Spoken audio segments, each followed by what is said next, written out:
운동을 하는 모든 사람들이 원하는 근육을 증가시키면서 체지방을 태우는 것이 정말 어렵다고 얘기하지만 아닙니다. 선수보단 일반인들에게 이 방법을 선택하는 것이 더 좋은 선택이라고 할 정도로 실생활에서 충분히 가능합니다. 특히나 평소 운동을 많이 하지 않은 일반인들에게 이론적으로나 실질적으로 더 좋은 선택이라고 얘기할 수 있을 정도입니다. 두 가지를 동시에 수행하는 것은 바디 리컴포지션, 한글로는 몸의 재구성이라고 하며 과학적 연구를 바탕으로 이것이 매우 효과적으로 사용될 수 있다는 것을 여러 연구 결과로 확인되고 있습니다. 근육을 증가시키며 체지방을 태우는 방법은 특히 초보자와 체지방 비율이 높은 사람들에게 가장 효과적입니다. 일정 기간 동안 운동을 해오거나 체지방 비율이 낮은 경우에도 전통적인 커팅과 벌킹 단계를 전환할 필요 없이 몸의 재구성에만 초점을 맞출 수 있습니다. 이를 위해 근육을 증가시키면서 체지방을 태우기 위한 검증된 몇 가지 팁을 알려드리겠습니다. 첫 번째 팁은 체중계의 숫자를 읽는 것입니다. 체중계를 보면서 다이어트의 성과를 체크하는 건 체중만을 측정 지표로 의존하며 실제로 오해하고 역효과를 낼 수 있습니다. 체중계는 우리 몸의 전체 무게만을 반영하며 지방뿐만 아니라 근육, 뼈, 장기 및 수분, 중량을 포함합니다.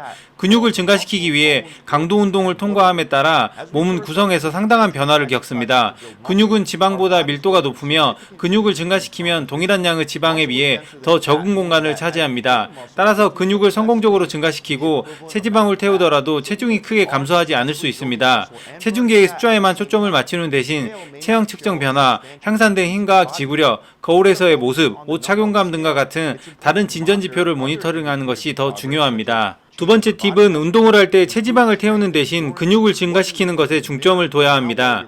사실 체지방을 태우는 것은 운동을 계획하고 수행할 때 전혀 고려할 필요가 없습니다. 체지방 감소는 식단에서 이루어지며 근육을 증가시키기 위해선 운동량을 늘리고 시간이 지남에 따라 점진적으로 과부하를 주어야 합니다.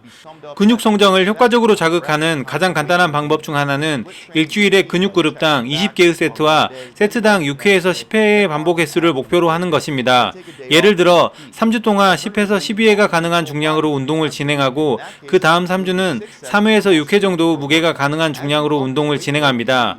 그리고 그 다음 3주엔 6회에서 9회 정도 반복이 가능한 중량으로 운동을 진행하고 다시 처음으로 돌아가서 이 사이클을 반복한다면 같은 중량과 같은 반복 횟수로 운동을 하는 사람들보다 훨씬 더 좋은 효과를 얻을 수 있을 겁니다. 세 번째 팁은 유산소 운동에 관한 것입니다. 유산소 운동은 낮은 강도를 유지해야 하며 운동과 일상생활에 방해가 되지 않도록 해야 합니다. 유산소 운동은 많은 스포츠에서 필요한 부분이며 건강에도 좋을 수 있지만 몸을 만들기 위해서는 꼭 필요한 것은 아닙니다. 과도한 유산소 운동은 도움보다는 방해 요소가 될 수 있습니다. 따라서 유산소 운동은 걷기와 같이 저강도로 유지하거나 비슷한 강도 운동으로 가볍게 하는 것이 좋습니다. 타 클래스 보디빌딩 선수들의 유산소 운동 강도를 보더라도 알 수 있지만 유산소는 저강도로 근육통이 일어나지 않을 정도로 하는 것이 좋습니다. 유산소 운동이 심한 근육 통증을 유발한다면 저강도 유산소 운동으로 전환하는 것이 좋습니다. 네 번째 팁은 영양 섭취에 있습니다. 영양에 관한 팁 중 첫 번째는 주요 목표를 선택하는 것입니다. 중량 훈련을 시작한 초보자이거나 오랜 시간 동안 중량 훈련을 하지 않은 사람이라면 근육 증가에 대한 몸의 상태가 최적화되어 있다고 보시면 됩니다. 따라서 첫 번째 주요 목표는 칼로리 결핍으로 시작하는 것이 좋습니다. 칼로리 결핍 상태에서도 몸은 여전히 근육을 증가시키는 능력을 가지고 있습니다. 비슷한 상황은 비만이거나 체지방이 많은 경우에도 해당됩니다.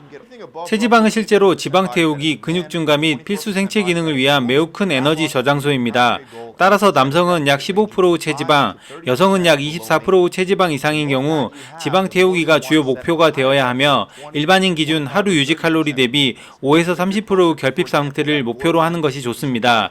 지방이 많을수록 열량 부족을 더 많이 설정해야 하므로 유지 열량 대비 20, 25% 또는 30%와 같은 더 높은 열량 부족을 설정해야 합니다. 남성의 경우 15% 체지방에 가까울수록 유지 열량 대비 5에서 10% 정도 낮은 열량 부족을 설정하는 것이 좋습니다. 마찬가지로 여성의 경우 24% 체지방에 가까울수록 유지 열량 대비 5에서 10% 낮은 열량 부족을 설정하는 것이 좋습니다. 현재 근육 운동에 익숙한 경우이며 초보자가 아닌 경우 근육 성장을 주요 목표로 설정해야 합니다. 필요한 것은 유지 열량 대비 5% 정도로만 칼로리 소비를 줄이는 것입니다. 칼로리 체크 앱을 이용하시거나 인터넷에 나와 있는 무료 사이트들을 이용해서 본인이 매일 먹고 있는 음식 칼로리 계산을 해보신 후 하루에 움직이는 소비 칼로리를 음식을 뺀 후 칼로리가 마이너스 상태라면 그걸 꾸준하게 유지해 주시면 되고, 칼로리가 플러스 상태이신 분이라면 음식을 칼로리가 낮은 음식들로 바꿔주시면 좋습니다. 탄수화물보다는 단백질 위주로 바꿔주시는 게 좋고, 적절한 지방도 섭취해 주시면 좋습니다.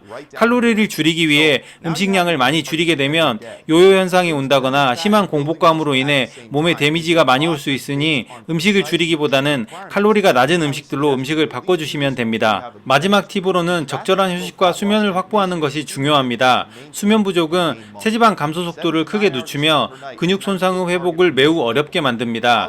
대부분의 사람들에게는 하루 7시간에서 9시간의 수면이 이상적인 수면 시간입니다.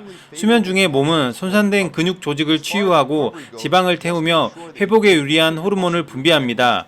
회복에 관해서는 각 근육 그룹을 훈련 후 최소 48시간 동안 휴식을 주는 것이 중요합니다.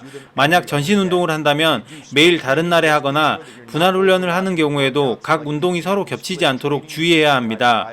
몇 주마다 진전 상황을 다시 평가하고 필요한 경우 조정하면 됩니다. 근육이 증가하지 않는다면 하루에 200에서 300칼로리 정도를 추가하여 섭취할 수도 있습니다. 반대로 체지방이 감소하지 않는다면 하루에 200에서 300칼로리 정도를 줄여서 섭취해 보세요. 이 조정한 칼로리는 주로 지방과 탄수화물에서 나와야 하며, 단백질 섭취량은 몸무게당 0.73g으로 일정하게 유지되어야 합니다. 이런 식으로 꾸준하게 3개월 이상 프로그램을 따라할 경우 대부분의 사람들이 체지방은 줄어들고 근육량은 늘었으며 건강을 되찾았다는 연구 결과가 계속 나오고 있습니다. 영상에 나온 팁을 활용하여 체지방 감소와 근육 증가를 목표로 운동을 하신다면 훨씬 좋은 결과를 얻으실 수 있을 겁니다. 시청해주셔서 감사합니다.